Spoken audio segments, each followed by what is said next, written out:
5 August এই মিরপুরে ইতিহাস সৃষ্টি করেছিল, তাদের নামে আমি আজকে প্রস্তাব করতে চাই মিরপুরের বিভিন্ন স্থাপনা সড়কের নামকরণ করা হোক।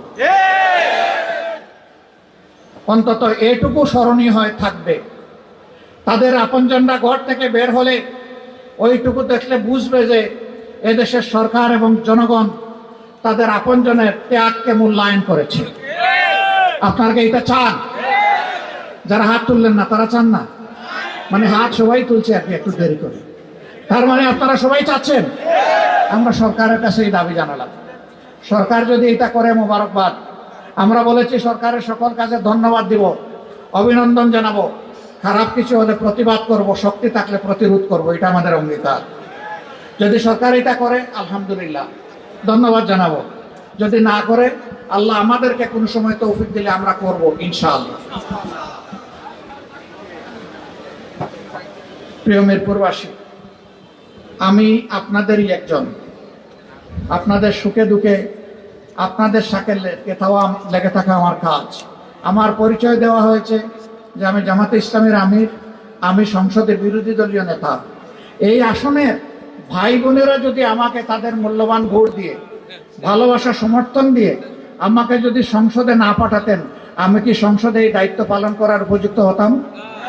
আমি আপনাদের কাছে ঋণী, আমি আজীবন ঋণী থাকবো ইনশাআল্লাহ। যতদিন বেঁচে থাকবো আমি ঋণী। আপনারা পাঠিয়েছেন বলেই সেখানে কথা বলতে পারছি। দোয়া করেন আপনাদের জন্য, দেশবাসীর জন্য, আপনাদের হয়ে, দেশবাসীর হয়ে যেন আমি কথাগুলো বলতে পারি, এবং আমি বলতে গিয়ে কাউকে যেন পরোয়া না করি। পরোয়া যেন করি শুধু আল্লাহ রাব্বুল আলামিন, আল্লাহ তাআলাকে ভয় করে। যা সত্য, যা সঠিক, যা ইনসাফ, তা যেন সংসদে তুলে ধরতে পারি। আপনারা আমার জন্য দোয়া করবেন। এই আসনের ব্যাপার আমার মৌলিক দায়িত্ব, প্রাথমিক দায়িত্ব, তার সাথে সারা জাতি এবং দেশবাসীরও কিছু দায়িত্ব। আমি অত শক্তিশালী মানুষ নই, তবে আমার আল্লাহ মহাশক্তিশালী। মহান আল্লাহ যদি আমাকে সাহায্য করেন আমি পারবো ইনশাআল্লাহ, আমি পারবো। আল্লাহ তাআলা আপনাদের সম্মানকে বৃদ্ধি করে দিন। জনগণের ন্যায্য অধিকার আদায়ে অতীতে যেমন যুগে যুগে, বিশেষ করে 24 জুলাই ঐতিহাসিক পালন করেছেন, আরেকবার অভিনন্দন জানিয়ে আপনাদেরকে পরবর্তী যে কোনো পরিবর্তন, যদি বিপ্লব অনিবার্য হয়ে ওঠে, তাহলে সেই পরিবর্তন এবং বিপ্লবের লড়াই করার জন্য প্রস্তুত থাকার আহ্বান জানাচ্ছি।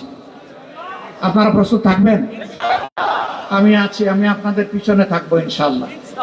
আপনারা রাজি না? আল্লাহর কসম, আমি বেঁচে থাকলে ইনশাআল্লাহ পিছনে আপনাদের সামনে থাকবো ইনশাআল্লাহ। আল্লাহ যেন সামনে থেকেই অন্যায়ের প্রতিবাদ আর জনগণের অধিকার আদায়ের তৌফিক আমাদেরকে দান করেন। আপনাদের সবাইকে অভিনন্দন, ধন্যবাদ। যারা আসতে পারেন নাই তাদের কাছে আমাদের সালামটুকু পৌঁছাবেন, এবং আমরা ইনশাআল্লাহ দেশ এবং জনগণের কল্যাণে আর মুক্তির লড়াইয়ে একসাথেই আমরা কাজ করব। আল্লাহ হাফেজ। বাংলাদেশ জিন্দাবাদ, বাংলাদেশ জামাতে ইসলামী জিন্দাবাদ। আসসালামু আলাইকুম ওয়া রাহমাতুল্লাহ।